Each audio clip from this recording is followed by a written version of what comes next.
Before using any power tool, check that it's been properly inspected and maintained. Make sure it's fit for use.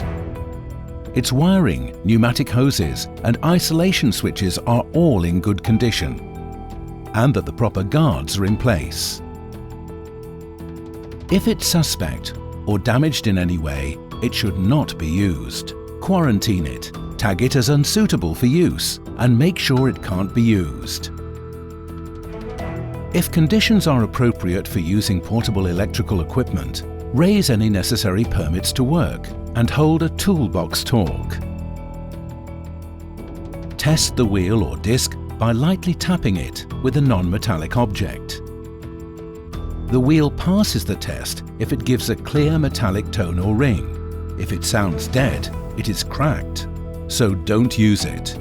Make sure you have the right tool and the right kind of wheel or disc for the job. Never grind with a cutting disc. If the wheel or disc doesn't have a maximum RPM marked on it, don't use it. Don't modify or remove factory-fitted guards.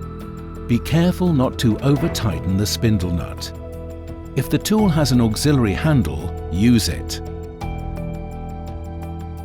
Wear goggles and a full face shield. Long-sleeved, heavy-duty coveralls, properly fitting work gloves and safety footwear. Take off any jewellery, and if you have long hair, tie it back. If conditions call for it, wear a dust mask, and if necessary, ear defenders. Barriers around the area should be put up to prevent others from entering while you're cutting or grinding. While you're working, keep your hands away from all moving parts. Check your footing and stay well balanced, especially when you're on board a vessel. Keep all power cords away from heat, oil, the grinding wheel and other sharp edges, and make sure they don't become a trip hazard. Before you bring the grinding disc or cutter into contact with the job, wait until the grinder reaches full speed. Don't put too much pressure on the wheel or the disc. That'll make it harder to control and could damage it. Check the direction of the sparks to make sure they're not endangering people or equipment.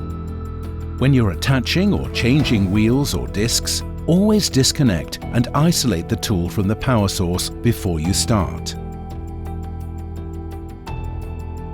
Don't lay down a tool while the disc or wheel is still spinning.